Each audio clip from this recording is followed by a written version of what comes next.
देख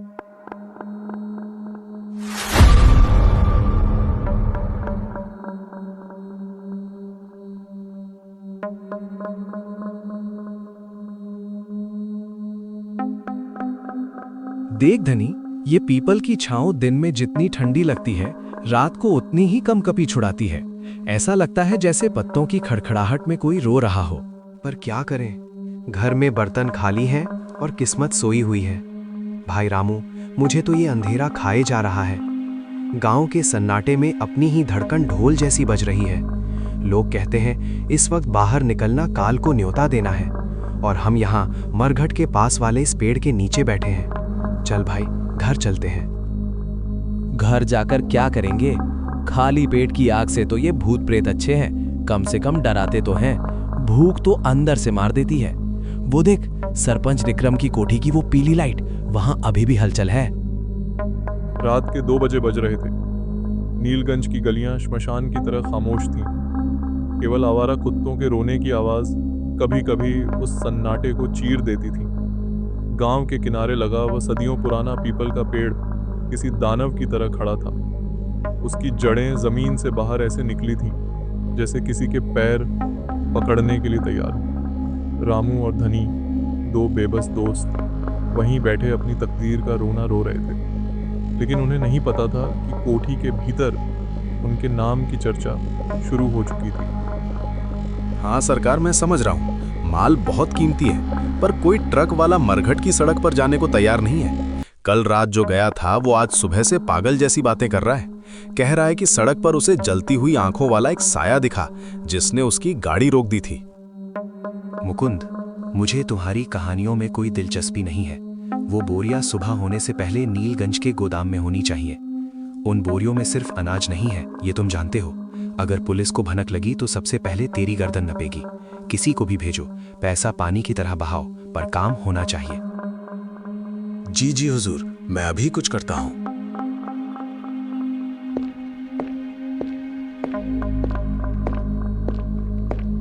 मुकुंद ने गुस्से में अपने वफादार नौकर सुखिया को बुलाया। सुखिया लालटेन लेकर थर थर कांपता हुआ आया। मुकुंद की आंखों में खून उतरा हुआ था। सुखिया, क्या इस गांव में सब नामर्द पैदा हुए हैं? एक मामूली सा काम है, शमशान वाले खेत की कोठरी से 10 बोरियां लानी है। कोई तैयार क्यों नहीं हो रहा? मालिक, वहां छलावे का पहरा है। गांव वाले कहते हैं कि शमशान की मिट्टी को जो भी रात में छूता है वो साया उसके पीछे घर तक चला आता है। दोपहर में भी वहां की हवा जलती है।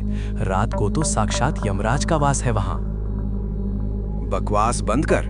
मुझे कोई ऐसा आदमी चाहिए जिसे अपनी जान से ज्यादा रोटी की फिक्र हो। कोई भूखा नंगा है गांव में? मालिक, वो रामू और धनी अभी पीपल के नीचे बैठे अपनी बदहाली पर रो रहे थे। दोनों निडर तो नहीं है, पर मजबूर बहुत है। अगर आप उन्हें 5,000 का लालच देंगे तो वे नरक में भी जाने को तैयार हो जाएंगे। 5,000? मैं उन्हें 10 दूंगा। जा उन्हें अभी पकड़ कर ला। कहो कि सरपंच साहब ने याद किया है। सुखिया भागता हुआ पीपल के पास पहुंचा। रामू और धनी को लगा कि शायद कोई मुसीबत आ गई है, पर जब सुखिया ने काम और इनाम की बात बताई तो उनकी आंखों में चमक आ गई। 5,000 रुपए! इतने पैसों में तो वे साल भर ठाठ से रह सकते थे। दोनों दोस्त कोठी पहुंचे। आओ रामू, आओ धनी। देखो, सरपंच साहब तुम पर मेहरबान हैं। काम बहुत सीधा है। शमशान वाले खेत के पास जो पुरानी झोपड़ी है, वहां अनाज की 10 बोरियां रखी हैं। उन्हें बैलगाड़ी पर लादकर गोदाम पहुंचाना है। सूरज निकलने से पहले काम खत्म तो पैसा तुम्हारी जेब में। मुकुंद जी, वो जगह अच्छी नहीं है। लोग कहते हैं वहां का रास्ता भटक जाता है। अरे धनी, रास्ता वो भटकते हैं जिनके पास मंजिल नहीं होती। तुम्हारे पास 10,000 की मंजिल है। ये लो 2,000 एडवांस, बाकी काम के बाद। अब निकलो, बैलगाड़ी बाहर तैयार खड़ी है। पैसों की खनक ने डर को दबा दिया। रामू ने बैलगाड़ी की कमान संभाली और धनी टॉर्च लेकर बगल में बैठ गया। जैसे जैसे वे गांव की बस्ती से दूर हुए, सन्नाटा गहराने लगा। बैलगाड़ी के पहियों की चर्र चर्र आवाज रात के सन्नाटे में किसी के चीखने जैसी लग रही थी। श्मशान के पास पहुंचते ही कोहरा इतना घना हो गया कि बैलों के सींग भी दिखना बंद हो गए। हवा की खुशबू बदल गई। उसमें गीली मिट्टी और अगरबत्ती की महक घुलने लगी। रामू भाई देख, बैल रुक गए हैं, ये आगे क्यों नहीं बढ़ रहे? और ये देख, झाड़ियों के पीछे से दो नीली आंखें हमें घूर रही हैं। हिम्मत रख धनी, ये शायद कोई जंगली जानवर होगा। चल भाई चल बैलों। अचानक बैलों ने जोर से रंभाना शुरू किया। सड़क के बीचों बीच एक साया प्रकट हुआ। वह पहले एक छोटे बच्चे जैसा दिखा, फिर अचानक उसकी लंबाई बढ़ने लगी। 6 फुट, 10 फुट, 15 फुट।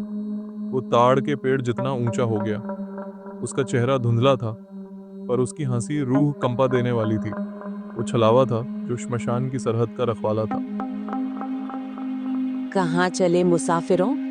इस सड़क का अंत सिर्फ चिता पर होता है। क्या तुम जलने के लिए तैयार हो? वापस मुड़ जाओ, वरना इन बोरियों में अनाज नहीं, तुम्हारी राख भरी जाएगी। हम सिर्फ सरपंच साहब का काम करने आए हैं, हमें जाने दो। छलावा एक जोरदार ठहाके के साथ गायब हो गया, पर पीछे छोड़ गया एक ऐसा भ्रम जिससे रास्ता पूरी तरह बदल गया। अब रामू और धनी को सामने सड़क नहीं, बल्कि एक गहरा गड्ढा दिखने लगा। कोहरा काला होने लगा और श्मशान की चिताओं की राख हवा में उड़कर उनके चेहरे पर चिपकने लगी। वे जाल में फंस चुके थे। रामू भाई, ये रास्ता कहाँ जा रहा है? अभी तो हम सड़क पर थे, अब ये चारों तरफ हड्डियां और राख कहाँ से आ गई? देख, वो छलावा अभी भी पेड़ के पीछे से झांक रहा है। हिम्मत मत हार धनी, अगर डर गए तो ये शमशान हमें कच्चा चबा जाएगा। आंखों पर पट्टी बांध ले अगर ज्यादा डर लग रहा है, पर गाड़ी नहीं रुकेगी, हमें वो बोरियां उठानी ही होंगी। अरे भाई, वो देख, सामने कोहरे में कोई नाच रहा है। औरत की पायल की आवाज आ रही है। इस उजाड़ शमशान में पायल कहाँ से आई? रात के 3 बजे बज चुके थे। नीलगंज का वो श्मशान घाट अब अपनी पूरी भयावहता के साथ जाग चुका था। कोहरा इतना घना था कि टॉर्च की रोशनी भी दीवार से टकराकर वापस आ रही थी। बैलगाड़ी के बैल रह रहकर रुक जाते और हवा में गर्दन उठाकर अजीब आवाजें निकालते, जैसे वे किसी अदृश्य साये को देख रहे हों। हवा में जलते हुए मांस की गंध और कपूर की महक घुल चुकी थी। अचानक बैलगाड़ी एक जगह जाकर रुक गई। सामने कोई रास्ता नहीं था, सिर्फ एक पुरानी टूटी हुई चिता थी जो अभी भी धधक रही थी। अभी तक कोई खबर नहीं आई। ये रामू और धनी भी कहीं गायब तो नहीं हो गए? अगर वो माल सुबह तक नहीं पहुंचा तो मुकुंद, मैं तुझे जिंदा गाड़ दूंगा। मालिक, उस शमशान की मिट्टी ही ऐसी है जो एक बार गया वो रास्ता भूल ही जाता है। मुझे लगता है हमें वहां जाना चाहिए, कहीं ऐसा न हो कि वो छलावा उन दोनों को लील जाए। पागल है क्या? मैं अपनी जान जोखिम में नहीं डालूंगा। उन दोनों को लालच दिया है, अब मौत मिले या माल, ये उनकी किस्मत है। इधर श्मशान में रामू ने जैसे ही बैलगाड़ी से उतरकर रास्ता देखने की कोशिश की, उसे जमीन के अंदर से किसी के हंसने की आवाज आई। अचानक वो कोहरा छटा और उन्हें सामने वही पुरानी झोपड़ी दिखी जहां बोरियां रखी थी। पर अजीब बात यह थी कि झोपड़ी के चारों तरफ हजारों जलते हुए दिए रखे थे। रामू, ये दिए किसने जलाए? यहाँ तो कोई इंसान नहीं है। भाई, मुझे लग रहा है ये कोई जाल है। देख, उन दियों की लौ नीली है। चुप रहे, बस बोरियां उठा और गाड़ी पर लाद, हमें यहाँ से जल्दी निकलना है। दोनों भाई झोपड़ी के अंदर घुसे। अंदर अंधेरा था, पर जैसे ही उन्होंने पहली बोरी छुई, बोरी के अंदर से किसी के कराहने की आवाज आई। रामू का हाथ कांप गया। उसने टॉर्च की रोशनी बोरी पर डाली। बोरी के ऊपर खून के ताजा धब्बे थे। भाई, इसमें अनाज नहीं है, इसमें तो किसी की लाश लग रही है। सरपंच साहब ने हमें फंसा दिया। शांत हो जा धनी, अगर ये अनाज नहीं है तो हमें इसे और भी जल्दी यहाँ से हटाना होगा। अगर पुलिस आई तो हम जेल जाएंगे। उठा इसे। जैसे ही उन्होंने दूसरी बोरी उठाई, झोपड़ी का दरवाजा अपने आप जोर से बंद हो गया। बाहर की नीली रोशनी खिड़कियों से अंदर आने लगी। अचानक दीवारों पर लंबी लंबी परछाइयां उभरने लगीं। वो छलावा अब झोपड़ी के अंदर था। वो कभी रामू का रूप लेता तो कभी मुकुंद का। उसकी हंसी अब एक भयानक चीख में बदल गई थी। क्या हुआ रामू? 5000 कम पड़ गए क्या? या फिर अपनी जान की कीमत लगाना भूल गए? इन बोरियों में जो है वही तुम्हारी नियति है। तू जो भी है सामने आ। हम मेहनत कश लोग हैं, तेरे इन डरावने खेलों से नहीं डरते। छलावा अचानक एक विशाल धुएं के गुबार में बदल गया और उसने धनी को हवा में उठा लिया। धनी का गला घुटने लगा। रामू घबरा गया। उसने इधर उधर देखा और उसे अपनी जेब में रखी वैद्य जी द्वारा दी गई एक पुरानी जड़ी बूटी याद आई जो उसने सुरक्षा के लिए रखी थी। उसने तुरंत उसे निकालकर जमीन पर पटका। बचा लिया भाई, पर यह शैतान हमें जाने नहीं देगा। देख, बाहर बैलगाड़ी गायब हो गई है। गाड़ी गायब नहीं हुई है, छलावे ने उसे छिपा दिया है। हमें अपनी आंखों पर नहीं, अपने कदमों पर यकीन करना होगा। धनी, मेरी कमर पकड़ ले और आंखें बंद कर ले। हम सीधा शमशान के बाहर की ओर दौड़ेंगे। दोनों भाई अंधेरे में दौड़ने लगे। छलावा उनके पीछे पीछे उड़ रहा था। कभी उनके कान में फुसफुसाता तो कभी उनके पैरों के पास गड्ढे बना देता। उन्हें ऐसा लग रहा था जैसे वे घंटों से दौड़ रहे हैं, पर वे उसी झोपड़ी के पास बार बार लौट रहे थे। तभी उन्हें दूर से एक टॉर्च की रोशनी दिखी। वो रोशनी पीली नहीं बल्कि पवित्र सफेद थी। वो देख, कोई आ रहा है। शायद गांव से कोई मदद के लिए आया है, या फिर ये भी कोई नया छलावा है। वो रोशनी करीब आई।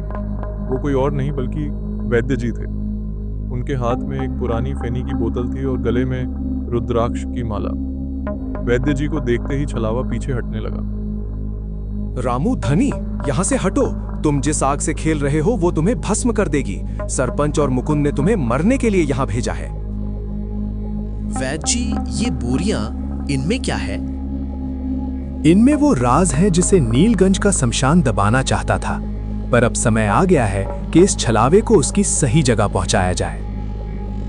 वैद्य जी, शुक्र है आप सही वक्त पर आ गए। ये शैतान तो हमें कच्चा चबाने वाला था। देखो, वो छलावा अब अपनी शक्ल बदल रहा है। वो तो सरपंच साहब जैसा दिखने लगा है। भाई, ये जमीन हिल क्यों रही है? देखो, कब्रों से हाथ बाहर निकल रहे हैं। वैद्य जी, कुछ करो, वरना हम यहीं दफन हो जाएंगे। रामू, धनी, डरो मत। डर ही इस छलावे की खुराक है। तुम जितना डरोगे ये उतना ही विशाल होगा। अपनी आंखें बंद करो और उस पीपल के पेड़ को याद करो जहां तुम दोपहर में बैठे थे। रात का आखिरी पहर शुरू हो चुका था। सुबह की पहली किरण फूटने में अभी कुछ ही वक्त बाकी था, पर श्मशान में अंधेरा इतना घना था कि जैसे सूरज कभी उगेगा ही नहीं।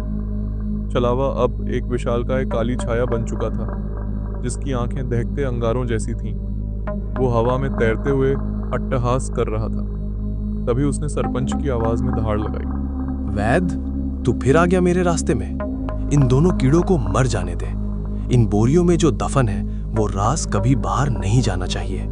अगर तू पीछे नहीं हटा तो तेरी लाश भी इसी लाइट हाउस के गार्ड की तरह लटकेगी। तेरा आतंक अब और नहीं चलेगा। तू कोई रूह नहीं, तू सिर्फ उन पापों का साया है जो सरपंच ने शमशान की मिट्टी में दबाए हैं। इन बोरियों में अनाज नहीं, उन मजदूरों के अवशेष हैं जिन्हें सरपंच ने धोखा देकर मार डाला था। क्या ये लाशें उन मजदूरों की हैं जो पिछले साल गायब हुए थे? जैसे ही वैद्य जी ने यह सच बोला, छलावा पागल हो गया। उसने श्मशान की सूखी लकड़ियों को हवा में उड़ाना शुरू किया।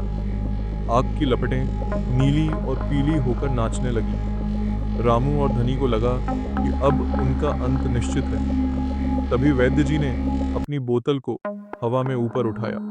नीलगंज की मिट्टी गवाह है, अन्याय की उम्र लंबी नहीं होती। एंथनी कुम्हार, और अब तू, तेरा ठिकाना भी यही कांच का घर है। वैद्य जी ने बोतल से कुछ छिड़का और एक अजीब सा मंत्र बुदबुदाया।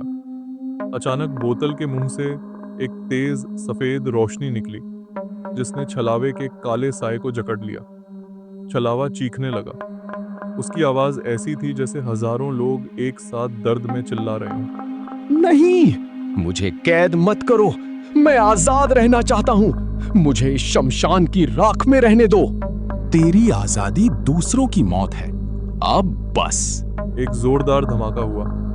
पूरी झोपड़ी हिल गई और सारा कोहरा एक भंवर की तरह खींचकर वैद्य जी की बोतल के अंदर समा गया। जैसे ही आखिरी धुआं बोतल में गया, वैद्य जी ने झट से ढक्कन बंद कर दिया। श्मशान में अचानक सन्नाटा छा गया। चिता की आग बुझ गई और चिड़िया चहचहाने लगी। गया, वो शैतान चला गया। वैद्य जी, आप तो सच में मसीहा निकले। पर अब इन बोरियों का क्या होगा? और सरपंच का? इन बोरियों को यहीं रहने दो, पुलिस आने वाली है। मैंने मुकुंद के फोन कॉल रिकॉर्ड कर लिए थे। अब सरपंच की कोठी की दीवारें गिरेंगी और शमशान की सच्चाई बाहर आएगी। चलो बच्चों, सूरज उग गया है। अब नीलगंज चैन की नींद सोएगा।